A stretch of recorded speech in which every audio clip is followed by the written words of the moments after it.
Assalamualaikum warahmatullahi wabarakatuh. Waalaikumsalam.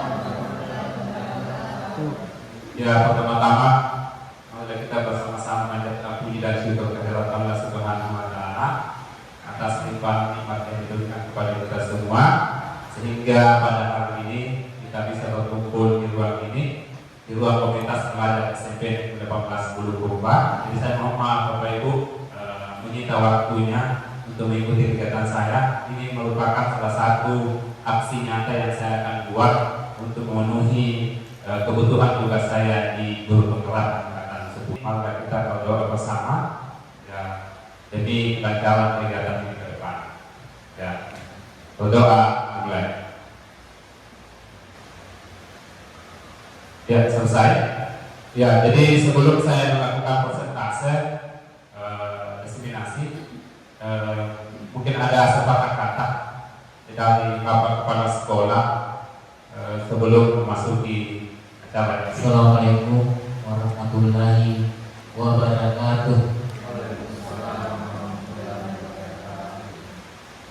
Puji syukur senantiasa kepada Allah Subhanahu wa taala, karena alhamdulillah hari ini kita masih dilimpahkan begitu banyak rahmat, begitu banyak nikmat, sehingga dengan penuh semangat, dengan penuh keikhlasan kita senantiasa hadir di tempat ini dalam rangkaian melaksanakan tanggung jawab kita bersama demi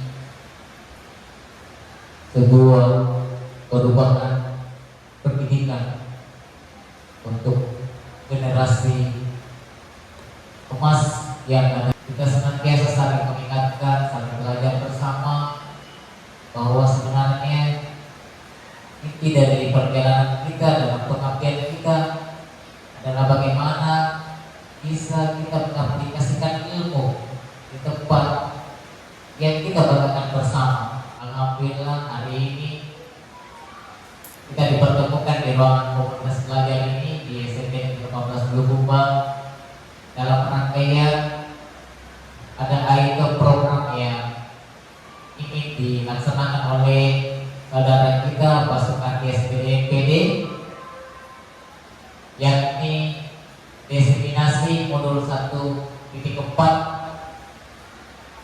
yang terkait dengan budaya positif yang ada di lingkungan sekolah. Berikhtiar dan niat baik berbagi ilmu kepada saudara-saudara kita yang lain. Semoga ini menjadi lahan pahala untuk kita semua. Amin ya rabbal alamin. Saya tutup dengan ucapan wassalamualaikum warahmatullahi wabarakatuh. Saya akan memasuki diseminasi, materi diseminasi modul 1.4 tentang budaya positif. Jadi ini saya sampaikan kepada Bapak Ibu, ini adalah sosialisasi dari kami, ya, rangkaian aksi nyata modul 1.4. Ya, kemudian setelah sosialisasi untuk pemahaman kepada Bapak Ibu, saya akan lanjutkan secara pribadi dan mungkin kepada Bapak Ibu untuk salah satu rencana strategis saya untuk di sekolah adalah bagaimana kita semua ini mampu membuat keyakinan kelas. Kemudian juga bagaimana kita bisa menangani peserta didik atau murid yang bermasalah dengan menerapkan segitiga restitusi. Ya, mungkin itu yang rencana strategi saya. Yang paling penting mungkin di sekolah itu keyakinan sekolah, keyakinan kelas, dan restitusi. Baik, kita lihat materinya pertama. Ya, yang pertama adalah mungkin kita lihat dulu tujuan pendidikan menurut KHD. Jadi KHD adalah Ki Hajar Dewantara, adalah salah satu bapak pendidikan di Indonesia, menjelaskan bahwa tujuan pendidikan itu adalah menuntut. Ya, jadi pendidik itu diharapkan menuntut, guru itu diharapkan menuntut. Ya, siapa yang dituntut adalah murid kita. Jadi kita yang sebagai penuntut saja segala korban yang ada pada anak agar mereka dapat mencapai keselamatan dan kebahagiaan yang setinggi-tingginya, baik sebagai manusia maupun sebagai anggota masyarakat. Oleh sebab itu, pendidikan itu hanya dapat menuntut tumbuh atau hidupnya kekuatan kodrat yang ada pada anak agar dapat memperbaiki lakunya. Jadi ini kata dasar mungkin yang distress di sini adalah lakunya, bukan dasarnya. Ya. Hidup dan tumbuh kekuatan kodrat. Jadi kita ini sebagai pendidik yang menuntut lakunya. Lakunya tetap perilakunya, bukan dasarnya anak yang mau diubah, tapi lakunya. Ya, kodrat yang dimiliki anak mungkin seperti itu. Ya, jadi itu yang diharapkan oleh Bapak Pendidikan Indonesia oleh Ki Hajar Dewan Penuntut. Ya, jadi tapi Bapak Ibu, kalau ada memang yang mau ditanyakan, yang bisa langsung mengangkat tangan, kita berdiskusi sebelum lanjut. Ya, kemudian yang selanjutnya adalah inilah yang nantinya adalah budaya positif di sekolah. Jadi budaya positif di sekolah itu nilai dan kebiasaan di sekolah yang berpihak pada murid agar mereka dapat berkembang menjadi pribadi yang kritis, penuh hormat, dapat bertanggung jawab sesuai dengan profil pelajar Pancasila. Jadi itu dimensi profil pelajar Pancasila sekira ada 6. Ya, berakhlak mulia, karakter dan berakhlak mulia, ya, kritis, kreatif, mandiri, kolaborasi dan berkebinekaan global. Ya, ini yang diharapkan murid kita ke depan, ya, memiliki karakter seperti itu.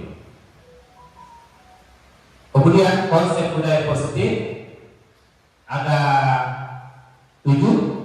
Yang pertama adalah perubahan paradigma belajar. Kemudian yang kedua adalah disiplin positif. Yang ketiga adalah kebutuhan dasar manusia. Yang keempat adalah motivasi perilaku manusia. Yang kelima adalah posisi kontrol guru. Yang keenam adalah keyakinan kelas. Dan yang ketujuh adalah segitiga restitusi. Jadi itulah lingkupnya daripada budaya positif di sekolah. Ya, mari kita lihat satu persatu. Ya, jadi yang pertama adalah perubahan paradigma belajar.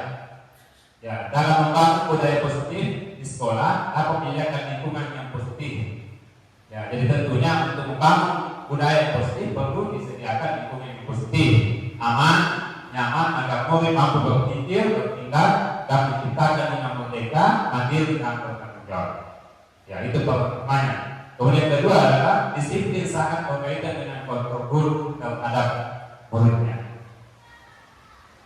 Kemudian perubahan paradigma mungkin ada ini adalah bentuk kegiatan kepangan tangan. Ya, jadi Bapak Ibu diminta di sini mengepal tangannya atau mensobek satu kertas sedikit atau menulis di dalamnya, kemudian kita genggam erat-erat apa yang menjadi yang berharga pada kita.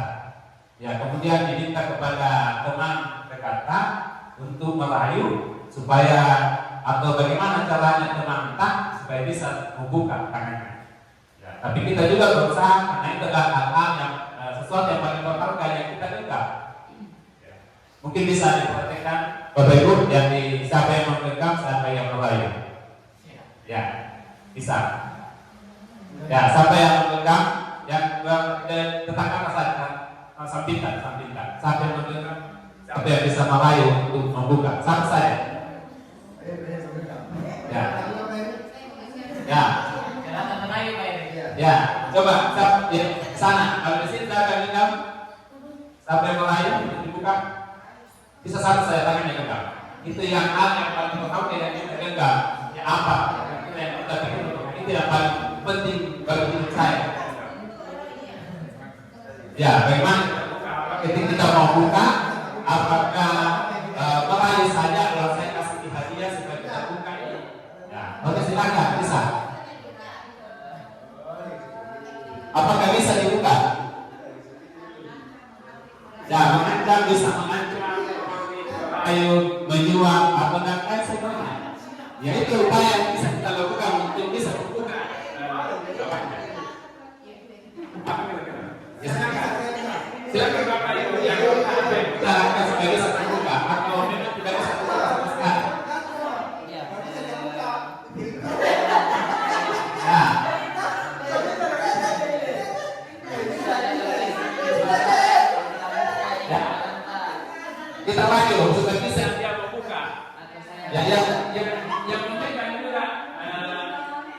atau tidak terbuka? Iya.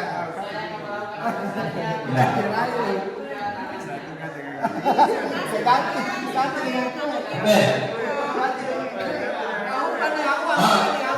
Buka tangan diraih dengan kue ada.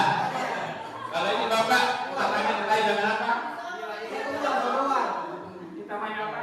Oke Pak Haji, saya kalau kita buka tangan saya ini Saya mau jadi menentukan. kita pergi berkebun sama-sama. Nah, Pak Haji mau tidak? Kalau tidak, Boleh. ya boleh. Boleh. Ya, mau Pak Haji mau buka tangannya? Mau. Oke. Terima kasih. Ya, jadi Bapak Ibu sudah yang tadi ini yang sudah merayu bisa terbuka tangannya. Bisa. Mau? Ada yang merayu dengan kue, ada yang merayu dengan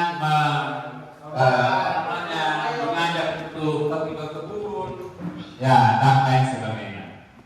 Ya itulah paradigma di sekolah, perubahan paradigma yang diharapkan Bapak Ibu di sekolah untuk menangani juga siswa.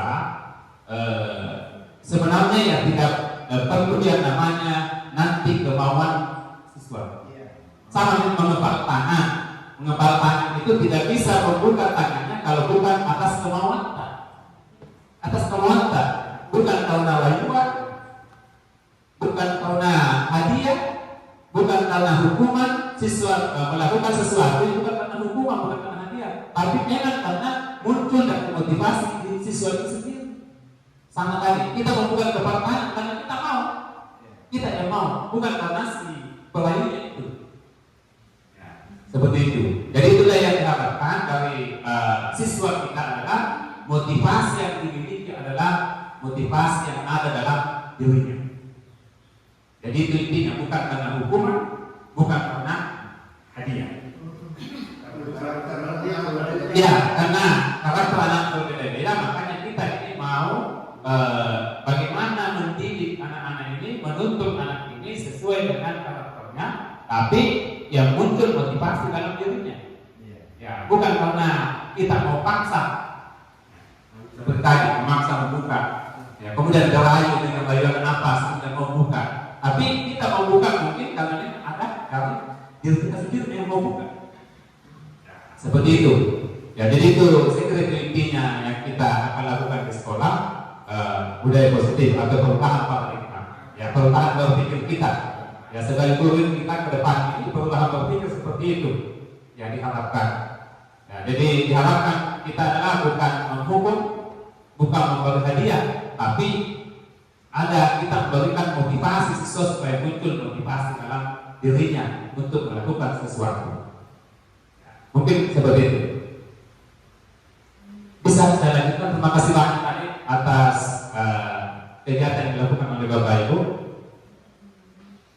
Nah, ini yang tadi. Jadi perubahan paradigma yang atau teori berpeluang, teori pilihan, yang ilusi berpeluang yang dikembangkan oleh William Glasser. Jadi memang guru itu adalah ilusi, hanya ilusi. Ya, maksudnya memang guru itu adalah hanya sebuah ilusi. Ya, kemudian ilusi juga bahwa kritik membuat orang merasa bersalah dapat mematahkan karakter itu hanya ilusi juga. Ya, kemudian ilusi bahwa semua penguatan positif negatif dan bermanfaat. Ini hanya sebuah ilusi juga. Kemudian ilusi bahwa orang dewasa memiliki hak untuk memaksa. Jadi segala sesuatu apa yang kita lakukan terhadap anak didik kita, yang kita lakukan selama ini hanya sebuah ilusi. Menurut ini teorinya terpatah oleh William Glasser. Tapi apa yang kita akan lakukan ke depan supaya ada motivasi prinsip dari siswa yang mungkin ini akan dijawab selanjutnya. Ya, jadi ada di sini ada siapa sesungguhnya yang memiliki kontrol itu? Ya, ada namanya stimulus respon. Ya, kemudian teori kontrol pilihan. Yang pertama adalah kita mencoba mengubah orang agar bertahan sama dengan kita. Ya, sama dengan kita biasa lakukan sehari-hari. Ya, kita lakukan, kita mencoba untuk mengakses siswa supaya sama pendapatan. Ya, kita mengajak supaya bagaimana supaya siswa supaya sama pemahamannya dengan yang lain, sama dengan yang kita pikirkan. Ya, itu yang kita paksakan. Ya. Kemudian kebebasan berpikirannya adalah kita berusaha memahami pandangan orang lain tentang dunia. Ya, jadi yang penting seperti itu. Kemudian yang kedua, perilaku buruk dilihat sebagai sesuatu yang salah. Ada jawaban sesuatu yang salah. Semua perilaku memiliki tujuan.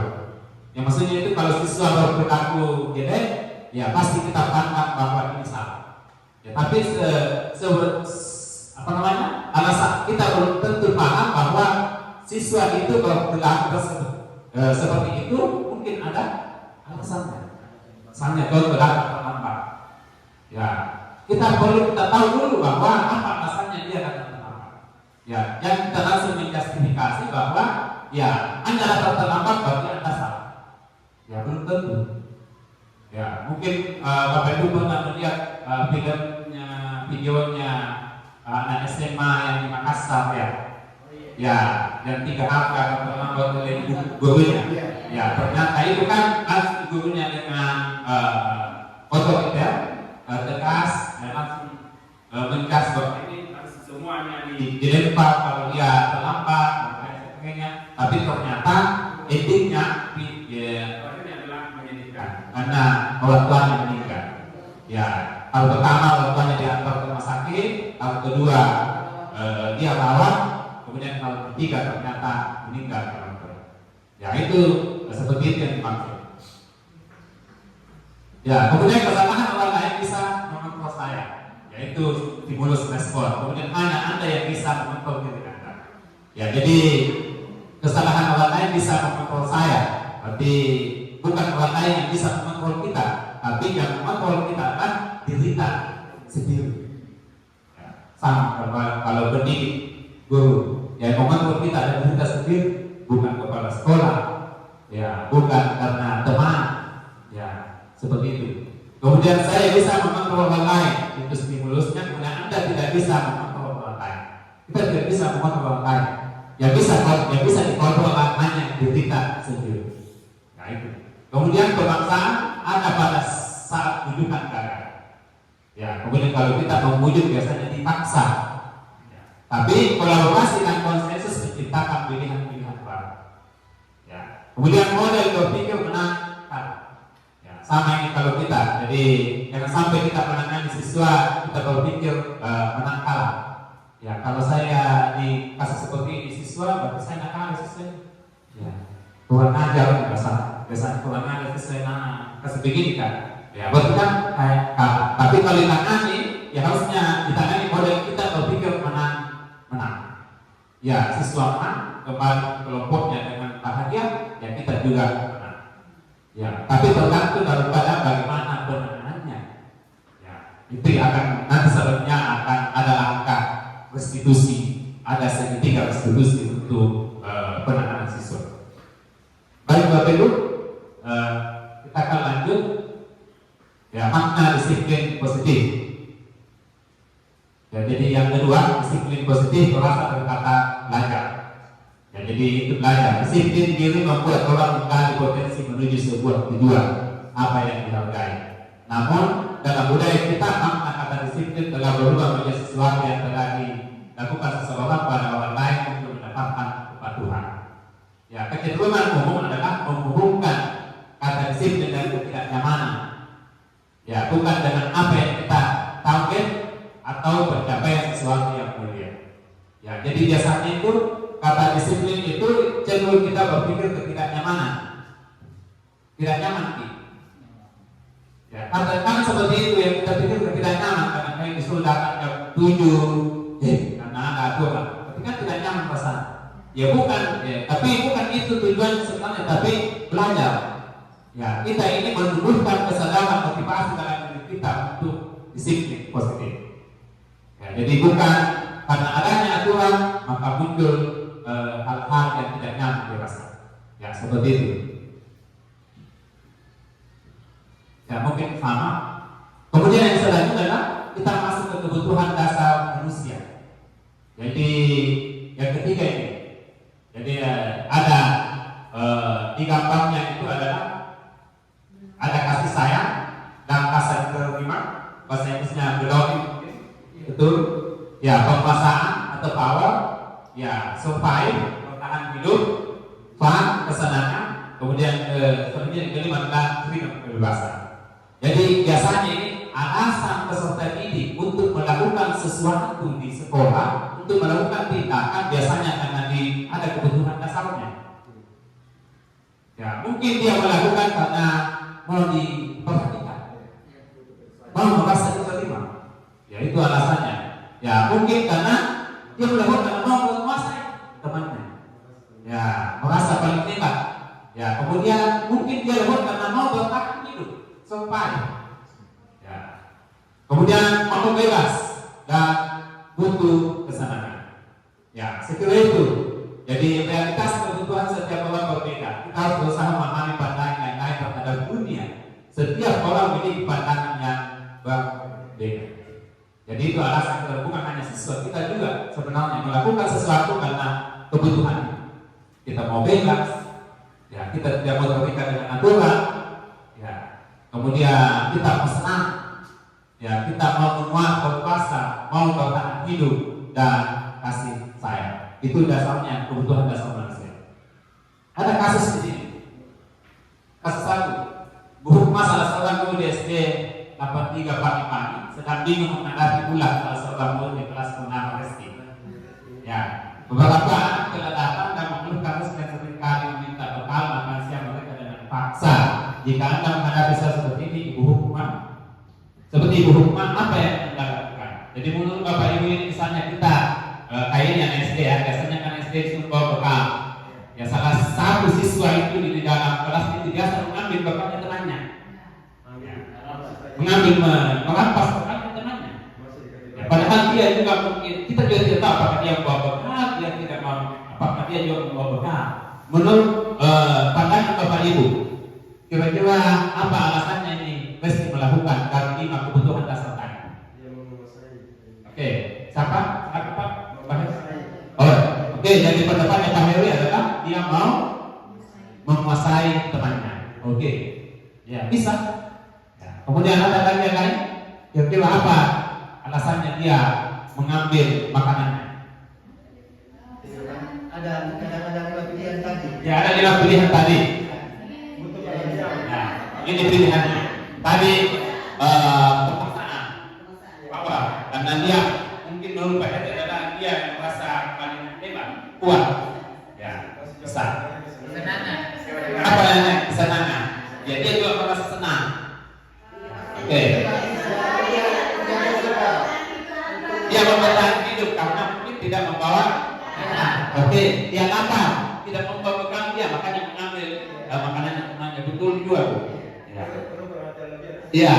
Kemudian bisa masuk ini. Ya adalah mau diperhatikan oleh temannya atau mau diperhatikan oleh gurunya. Ya ketika dia membuat sesuatu hal pasti diperhatikan ya nama. Ya itu nanti. Ya. Saya kira itu. Jadi mungkin bisa dilihat di sini dalam konteks penerapan budaya positif pada kasus ada 5 kemungkinan. Dan tadi ya Rizky lapar dan orang lain tidak membawakan makanan siang, berarti survive. Ya dia tidak membawakan apa? Ada 5 konteks yang mungkin bisa terjadi. Kemudian kedua adalah teman Rizky yang diperhatian, cinta dan kasih sayang. Ya, karena Rizky melakukan hal-hal tersebut yang mau memperhatikan, sehingga temannya ini semakin dekat terhadap Rizky, mau dikasih sayang dan lain sebagainya. Kemudian ketiga adalah Rizky merasa hebat karena memenuhi keinginannya. Dia merasa hebat yang menguasai temannya. Kemudian keempat adalah Rizky merasa bosan dengan bekal yang dia bawa terus, kebebasan. Ya mungkin dia bawa bekal, tapi sudah bosan. Ya, mau mencoba mungkin temannya bawa ayam. Ya, sedangkan dia telur terus mungkin dia bawa atau indomie dia bawa. Ya, dia mencoba dengan apa namanya makan bekal temannya. Ya, seperti itu. Sehingga dia mau bebas, merasa bebas. Kemudian yang kelima adalah Rizky hanya iseng dan menikmati ekspresi wajah temannya yang kesal. Ya, biasa memang ada anak-anak itu tinggi di isengnya, selanya orang sih macul lagi. Ya, mas senang lihat temannya kalau dia marah, ya dia menangis karena memang sebenarnya bukan mau membunuh, ya bukan mau berbuat kasar, tapi dia anak iseng tenang, nggak suka ya, macul ke temannya. Ya Ya, mungkin seperti itu. Jadi konteks masalah tadi ya bisa masuk lima-limanya, tergantung kita mau lihat. Nah, itulah pentingnya kita sebenarnya menangani peserta didik. Ya, kita tahu dulu alasannya apa. Ya, jangan langsung menghukum saja. Kita tahu alasannya dulu, karena kebutuhan dasar manusia ya ada. Mungkin seperti itu. Ya, kemudian teori motivasi perilaku manusia. Ya, jadi semua perilaku kita itu biasanya memiliki tujuan. Ya, kenapa melakukan sesuatu?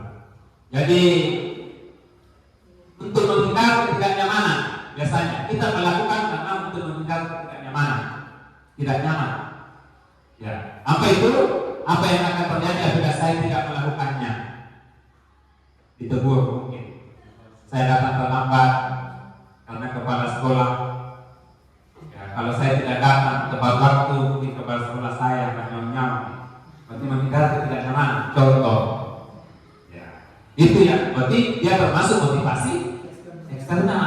Dan kedua, dia melakukan sesuatu karena menghindari ketidaknyamanan, hanya karena takut mungkin. Ya, tahu nih. Ya, seperti itu.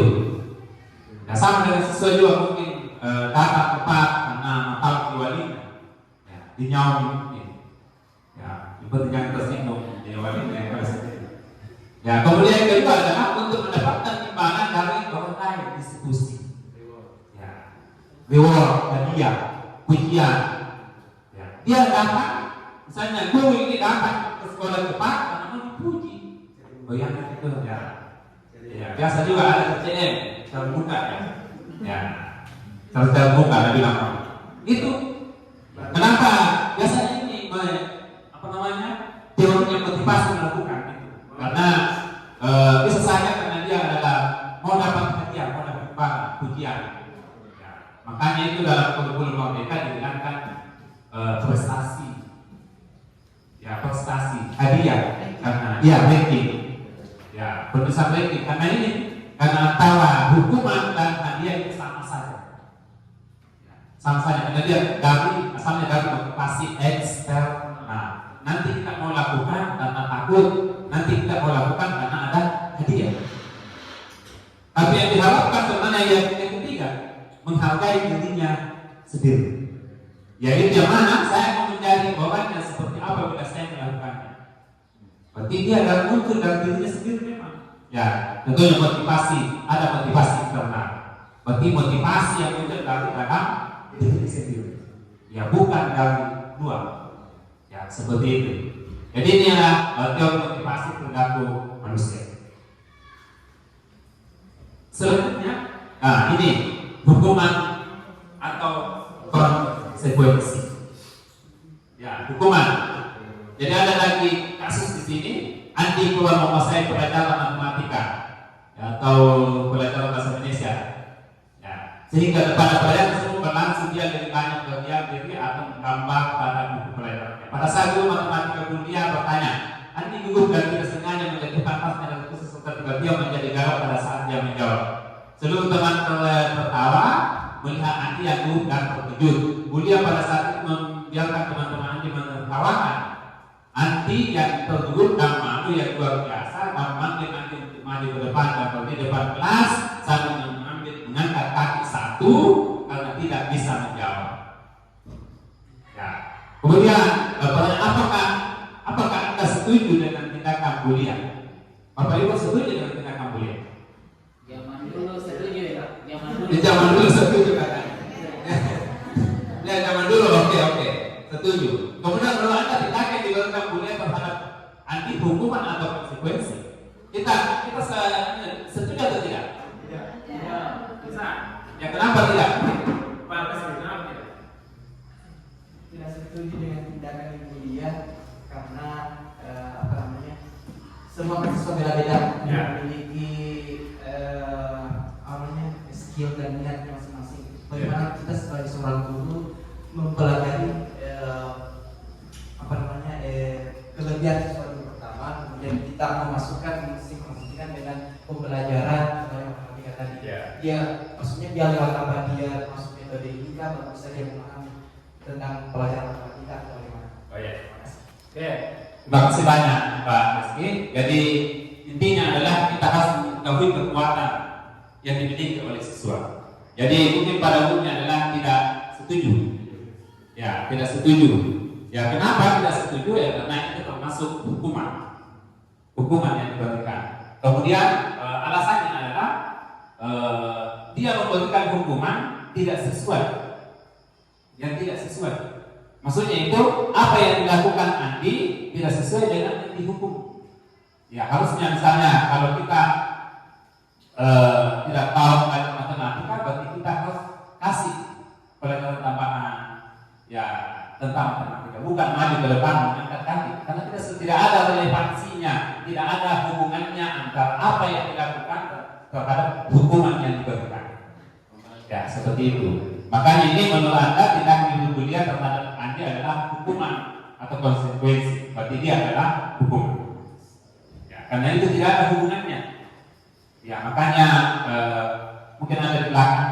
Ya ini tindakan dulu, hukuman atau konsekuensi, berarti ada di belakang. Mencatat 100 kali dalam buku kalimat, saya tidak akan terlambat lagi karena terlambat ke sekolah. Berarti dia termasuk hukuman. Ya, dan memiliki lapangan emas 2 kali karena terlambat hadir di sekolah, hukuman. Murid diminta untuk push up 15 kali karena tidak menggunakan masker ke sekolah, berarti dia adalah hukuman. Kemudian menggantikan kertas tugas teman yang telah dicoret-coret, termasuk konsekuensi. Maksudnya itu siswa mencoret kertasnya temannya, berarti yang harus dilakukan siswa adalah bukan dipukul, bukan disuruh push up, tapi disuruh mengganti. Maka itulah konsekuensi. Harusnya. Jadi makanya kita Bapak Ibu melakukan sesuatu terhadap siswa, ya upayakan kita konsekuensi. Ada kaitannya. Dapat terlambat, lambat masuk ke pelajaran, ya jangan dihukum dengan hal-hal yang lain, tapi sesuai dengan konsekuensi. Ya, misalnya dapat terlambat, maka dia akan tinggal terlambat keluar ya sebentar. Maka itu kan konsekuensi. Ya, oke, silakan. Mungkin ada pertanyaan silakan. Terima kasih banyak. Terima kasih atas kesempatan yang diberikan kepada saya terkait dari apa yang sering kita lakukan di dalam kelas, terkhusus untuk pembelajaran pendidikan agama. Ya. Bagaimana kira-kira kalau misalkan pada saat proses belajar berlangsung di kelas, terus ada anak-anak satu orang yang hanya cerita di belakang, terus saya kasih hukuman atau konsekuensi itu kalau misalkan saya suruh menghafal 2 aktivitas saja. Bagaimana itu Pak? Apakah itu termasuk hukuman atau konsekuensi? Ya, jadi ini kasusnya Ibu Hamdana agama, mengajar agama, tapi ada anak yang cerita di belakang, kemudian biasa dia kasih apakah hukuman, dia langsung apa ke kita. Ya, kalau menurut pemahaman saya, karena ini agama dan dia juga menyuruh untuk apa ke kita, tapi berkaitan dengan agama, maka dia masuk konsekuensi, bukan di hukuman. Kecuali kalau Hamdana anak-anak ibu karena suruh push up, berarti tidak ada kaitannya antara belajar agama dengan push up. Ya, makanya itu memberikan tindakan terhadap anak-anak harus sesuai dengan ada hukumannya, ada relevansi. Mungkin seperti itu. Ya, jadi terima kasih. Sedikit. Mungkin ada lagi. Ini tadi hubungan dengan apa yang dimaksud Bu Hamdana. Sebenarnya Bu, saya pernah lakukan juga di SMP 14 dulu. Ketika anak-anak tidak menyelesaikan tugas saya, ataupun ada sesuatu hal di dalam proses pembelajaran dia tidak ikut dengan baik, terkadang saya lebih mengarah, padahal saya bahasa Inggris loh, lebih mengarah kepada pendidikan agama. Apa itu? KBK. Saya kasih waktu 10 menit, hafal di surah Al-Falaq misalnya. Yang jadi pertanyaan saya, apakah ini masuk di hukuman atau konsekuensi? Mengingat apa yang sebenarnya saya lakukan itu adalah sebuah hal yang positif. Memang bukan mata pelajaran saya,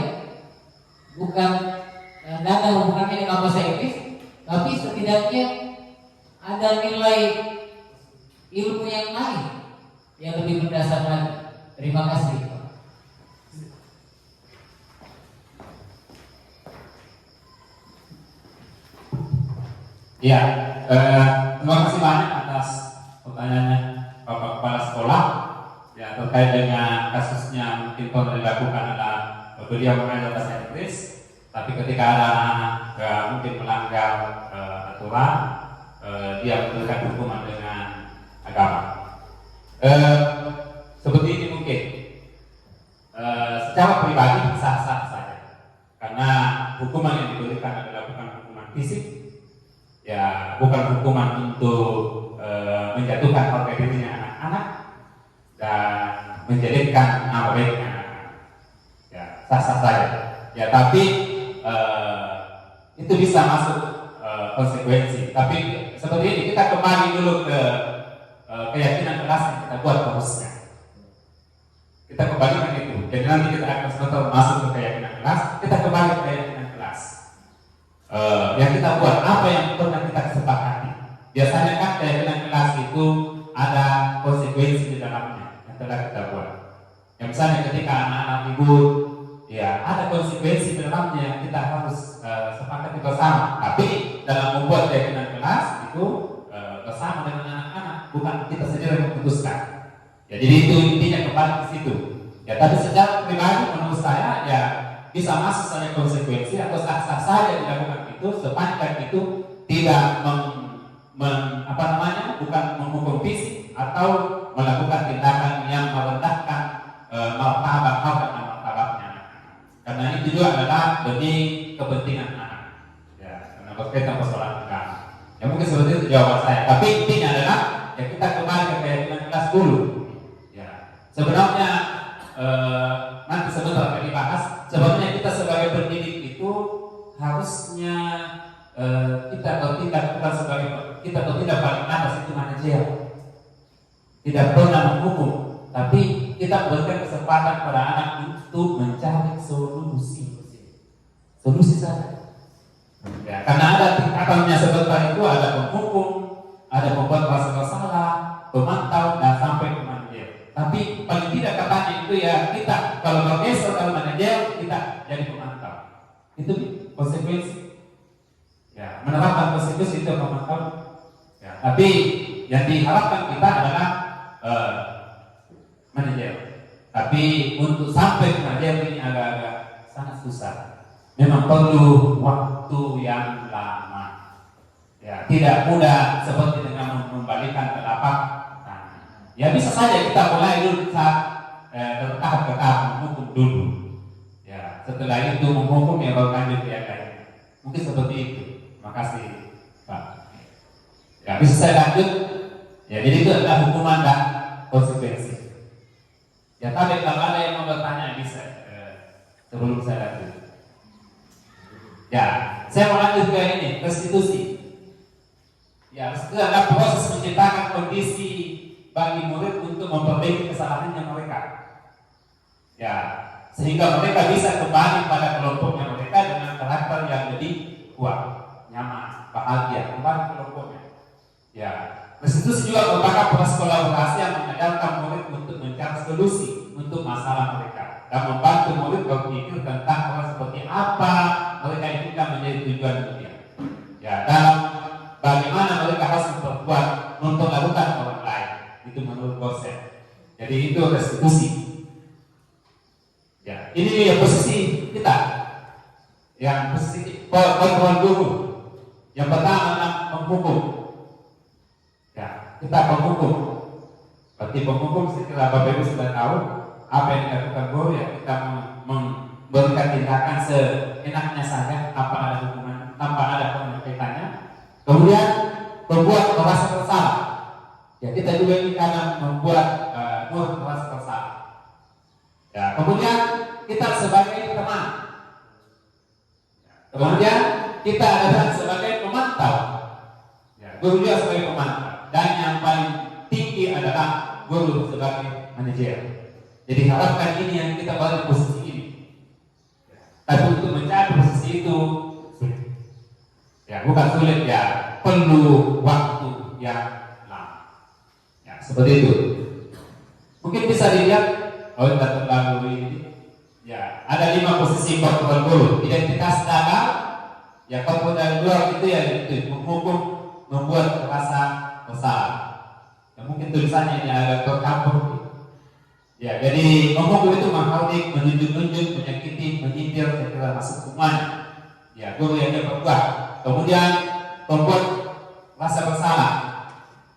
Ya, membuat rasa bersalah. Biasanya kita lakukan, saya kecewa. Ya, saya kecewa dengan Anda. Berarti itu kan merasa bersalah sesuatu. Ya. Kemudian teman,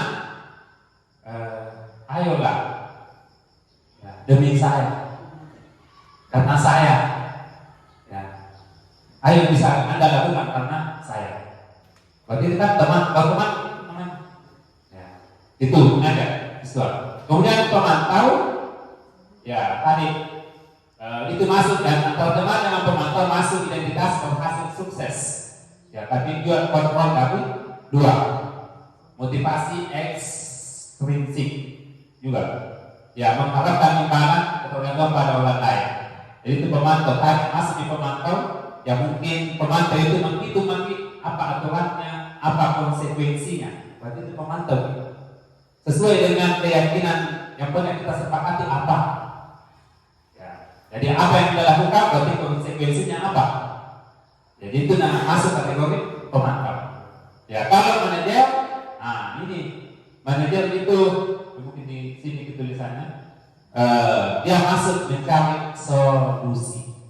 Siswa itu menemukan solusinya sendiri atas apa yang dia lakukan.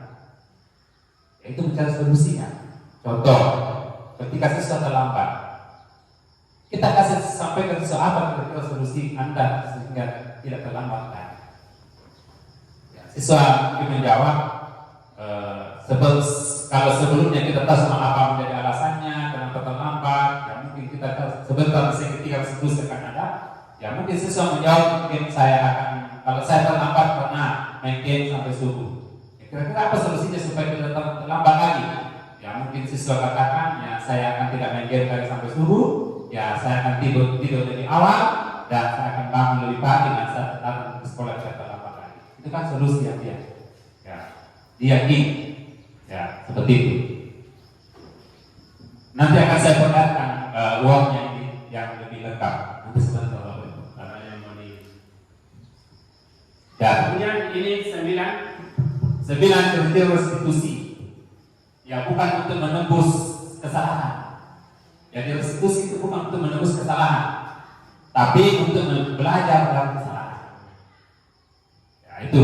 Kemudian memperbaiki hubungan. Ada tawaran, bukan paksaan. Kemudian restitusi menuntut untuk melihat ke dalam dirinya. Ya, restitusi mencari kebutuhan dasar yang berdasar tindakan.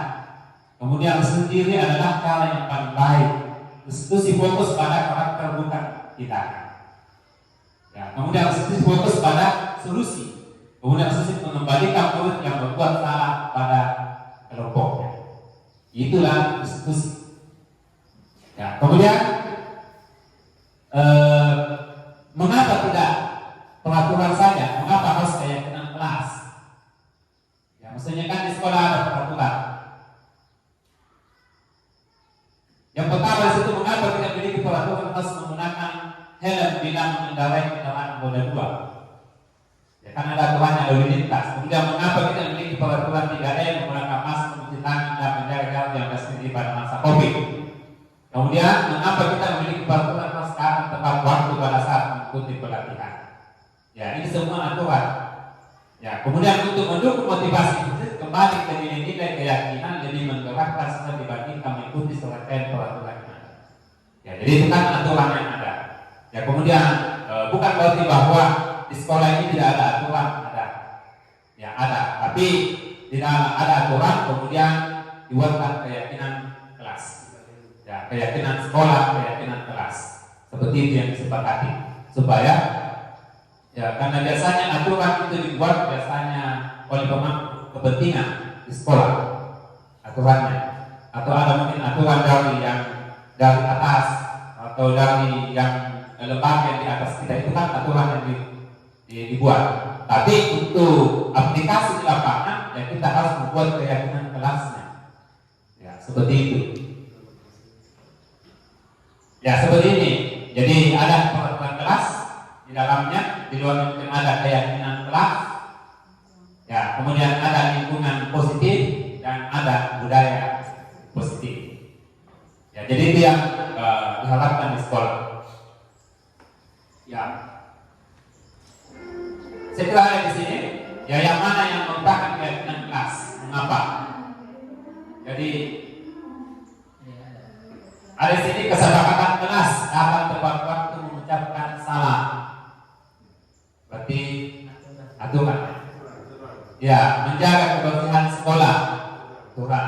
Berdoa sebelum dan sesudah belajar. Kemudian aktif dalam pembelajaran. Berarti aturan. Ya, kemudian yang di sampingnya adalah kami guru dan murid yang saling menyayangi. Ya, itu di kesepakatan kelas. Saling berarti intinya itu adalah saling menyayangi, saling menghormati, ya semangat belajar, ya itu semua keyakinan itu ya biasanya identik dengan hal-hal yang positif yang diciptakan, misalnya disiplin, itu keyakinannya itu, ya keyakinan kelasnya. Kemudian dalam disiplin itulah yang itu dijabarkan, itulah aturannya. Disiplin itu yang bagaimana? Ya, misalnya rapi pakaiannya. Ya, tidak memakai datang tepat waktu. Berarti itu kan aturannya. Ya, tapi keyakinan kelasnya kan ada disiplin. Nah itulah yang harusnya diulang-ulang disampaikan oleh peserta didik. Mungkin seperti itu ya. Ya ini ada peraturan, ada keyakinan kelas. Selalu kembalikan buku ke tempatnya. Itu peraturan. Dilarang mengganggu orang lain. Hari 16 menit sebelum belajar dimulai. Dilarang melakukan kekerasan dan lain sebagainya. Kemudian keyakinan kelasnya yang ini, berarti ada di sampingnya tanggung jawab. Ketika dia kembalikan buku pada tempatnya, maka keyakinan kelasnya itulah dia bertanggung jawab. Ya, seperti itu bedanya antara peraturan dan keyakinan kelas. Ya itu. Makanya dalam membuat keyakinan kelas di kelas Bapak Ibu biasanya kita lihat dulu keyakinan tanggung jawab. Kemudian bisa juga kata-katanya di operasional bagaimana itu bentuk tanggung jawab. Maka itulah aturannya. Ya, seperti itu. Kemudian jangan mengganggu orang lain, tapi menghormati orang lain. Kemudian hari 15 menit sebelum pelajaran dimulai menghormati orang lain, berkomitmen. Itu keyakinannya.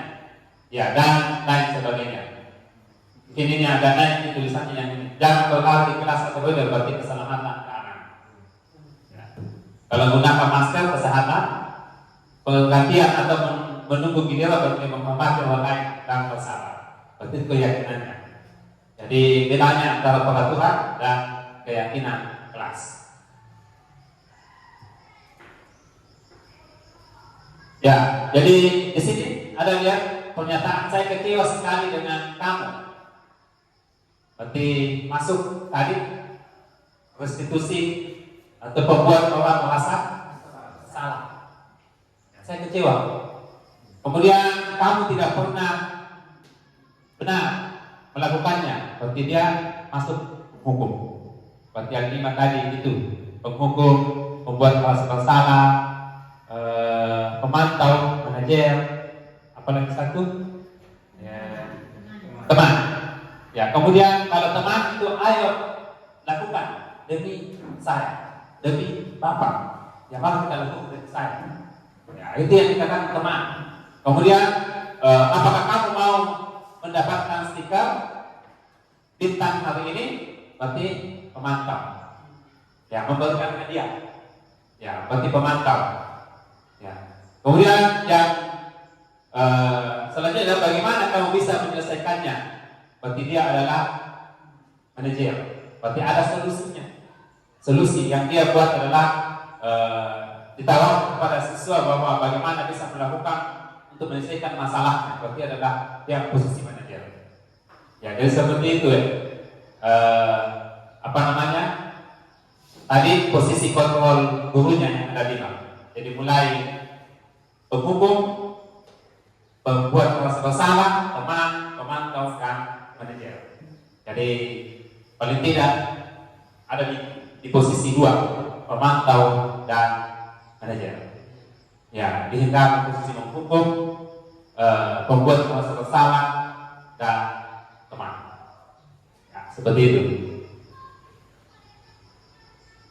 Ya, ini yang telah mungkin ada segitiga restitusi. Jadi segitiga restitusi dalam menangani siswa yang melakukan tindakan yang tidak sesuai dengan aturan atau keyakinan kelas. Yang pertama adalah menstabilkan identitas. Menstabilkan dulu identitas. Yang maksudnya apa itu? Setiap orang pasti pernah melakukan salah. Misalnya kalau ada anak datang, dia terlambat misalnya, ya dipanggil, duduk, ya nanti tenang perasaannya. Kalau kita tanya, kenapa kita terlambat? Anda datang terlambat, ya, oke. Datang terlambat itu biasa dilakukan oleh semua orang. Saya pun pernah melakukannya itu, ya. Tapi yang paling penting di sini adalah kita mencari solusinya, atau yang paling penting di sini adalah kita tidak mengulangi lagi atau sengaja datang terlambat. Ya, itu yang paling penting. Berarti itu bisa masuk menstabilkan identitas.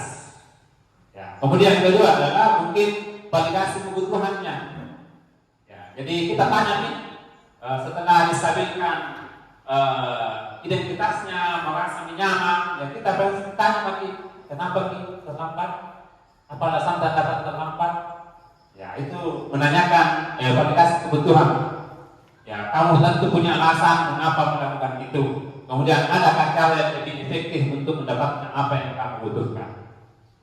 Ya, seperti itu. Kemudian yang terakhir adalah menanyakan keyakinan.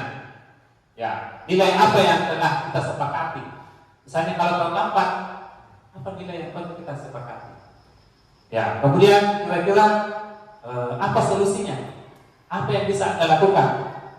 Ya, sesuai dengan keyakinan kita. Misalnya datang terlambat 15 menit untuk masuk pembelajaran, karena kita ketinggalan 15 menit, maka kita sampaikan menurut keyakinan kita adalah kalau kita terlambat 15 menit, maka sebentar yang istirahat, kita tinggal untuk tetap melanjutkan pembelajaran 15 menit. Itu kan keyakinan kita sepakati. Ya, berarti itu masuk namanya menanyakan keyakinan. Berarti anak-anak paham dan keyakinan kita sepakati. Ya, kemudian ada solusi yang dikasih. Mungkin seperti itu. Restitusi. Ya, saya kira ini ada contohnya untuk membuat anak yang merasa gagal karena berbuat salah menjadi positif terhadap dirinya. Menstabilkan identitas ada. Berbuat salah itu hal yang manusiawi, tidak ada manusia yang sempurna. Bapak ibu juga buat salah atau pernah salah. Kita pasti bisa menyelesaikan masalah ini. Bapak ibu tidak tertarik untuk mencari tahu siapa yang benar, siapa yang salah. Bapak ibu lebih tertarik untuk menyelesaikan masalah saja. Ya, kalau kamu menyalahkan dirimu sendiri terus menerus, apa kamu bersikap baik pada dirimu sendiri. Jadi itu menstabilkan identitas. Ya, kemudian masuk ke validasi kebutuhan.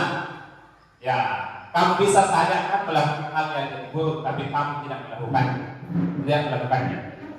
Ya, kemudian kamu boleh tetap berusaha menjaga sikap itu, tapi tambahkan sikap yang lain yang baru. Yaitu, maukah kamu belajar cara lain untuk mendapatkan kebutuhan tanpa harus memukul? Ya, itu validasi kebutuhannya.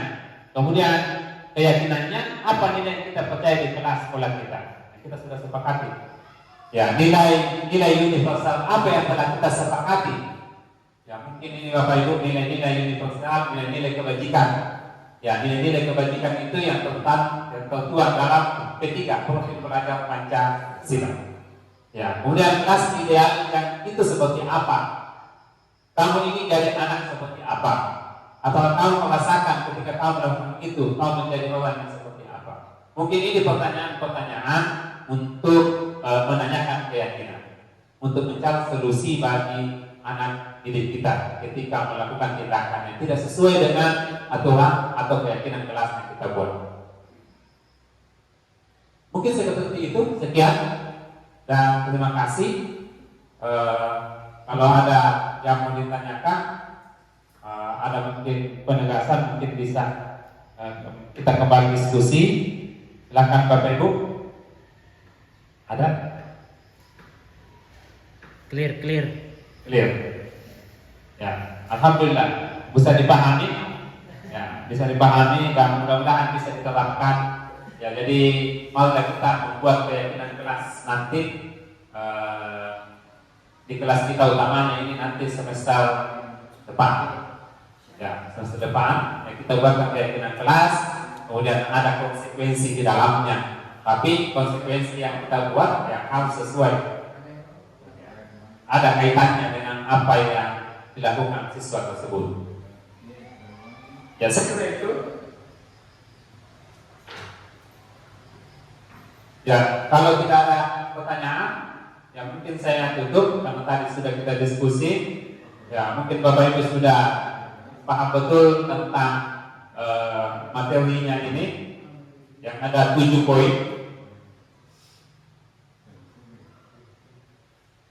Yaitu pertama adalah disiplin positif, perubahan paradigma belajar, disiplin positif, kebutuhan dasar manusia, motivasi perilaku, posisi kontrol guru, keyakinan kelas, dan segitiga restitusi.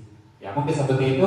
Terima kasih banyak atas perhatiannya, Bapak Ibu. Mohon maaf bila ada kekurangan. Ya, saya ini dengan ucapan wabillahi taufiq wal hidayah. Assalamualaikum warahmatullahi wabarakatuh.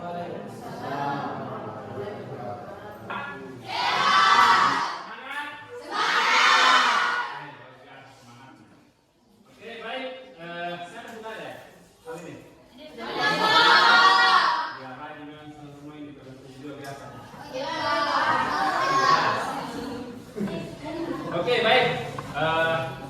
Kali ini saya kita akan membuat kesepakatan kelas untuk menuju semester depan kita membuat memang di kesepakatan kelas. Ada yang tahu apa itu kesepakatan kelas?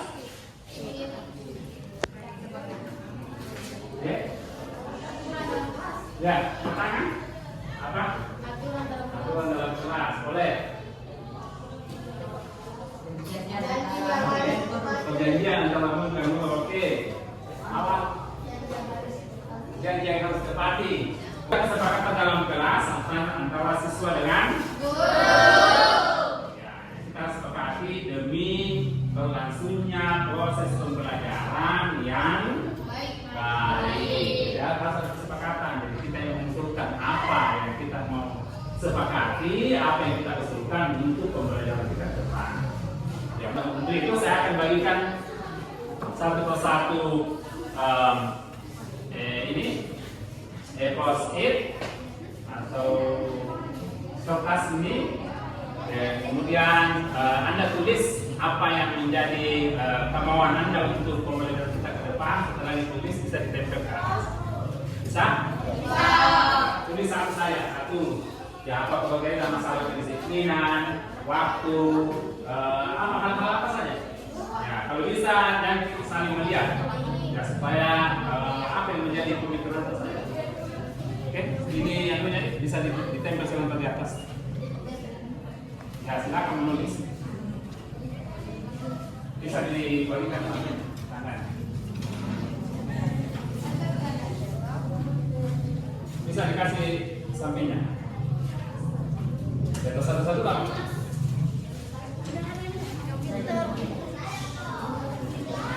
Ya, terus bagi. Ya, tidak usah namanya. Langsung saja tulis apa yang menjadi kesepakatan kita. Ya, satu saja. Iya.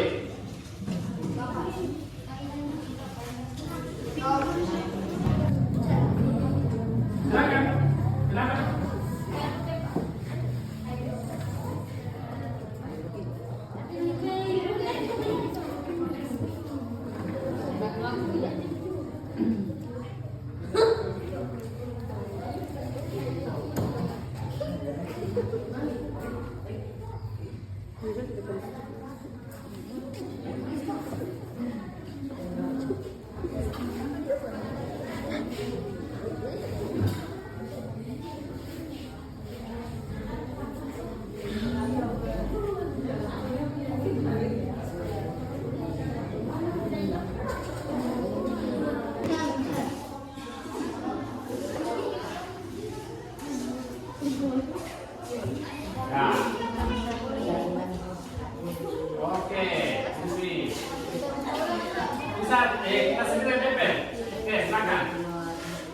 Bisa di sampingnya dan di bawahnya.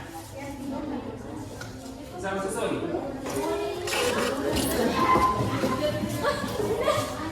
Nah, silakan. Ya, bisa di bawahnya, ya di bawah lagi. Oke.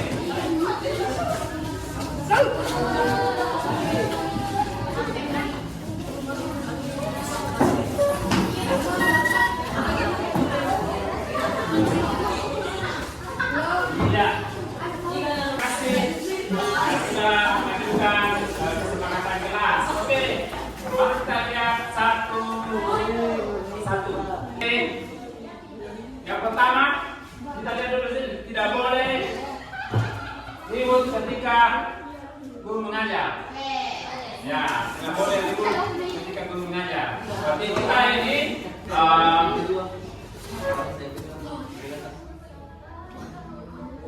kalimat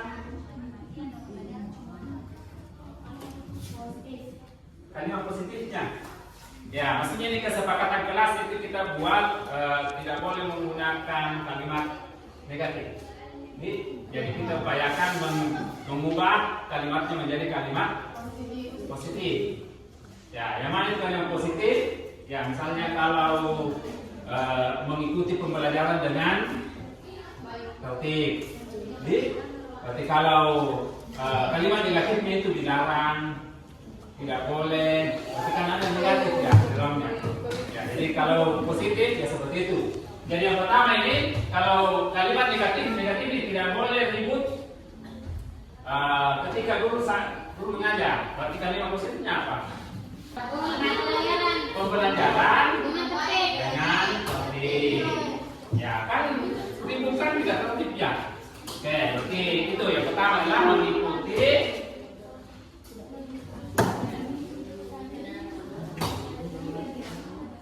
dengan tertib.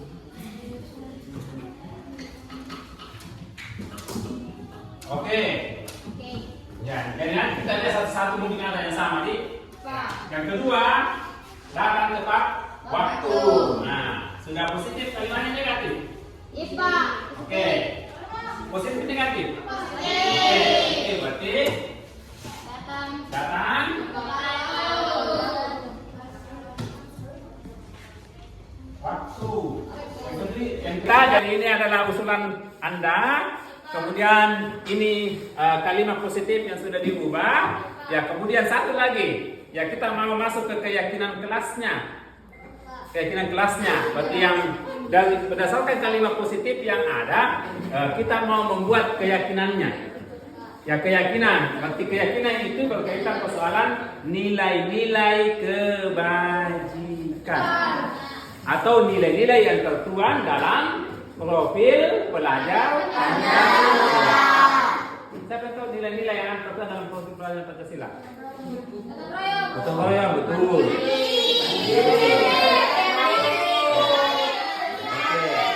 Jadi yang pertama, mengikuti pembelajaran dengan tertib. Kira-kira di keyakinannya apa? Nilainya kalau tertib itu bagaimana?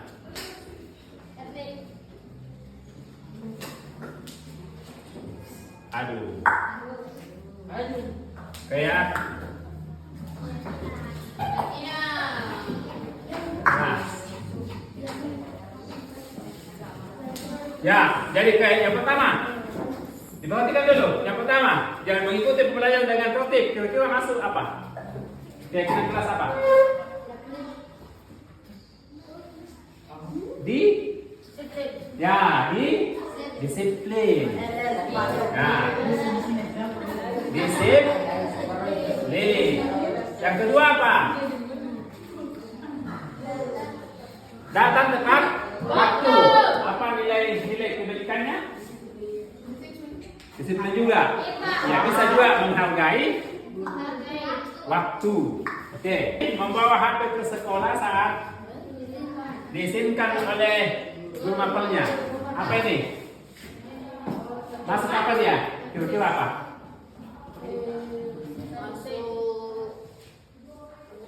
Ya, disiplin. Tapi patuh. Ya, bisa masuk patuh juga, tautib dan Patuh. patuh. Kemudian apa lagi? Menjaga kebersihan meja dan dinding kelas. Apa itu? Masuk ke bawah. Oke, kebersihan ada tadi. Atau ini masuk kebersihan.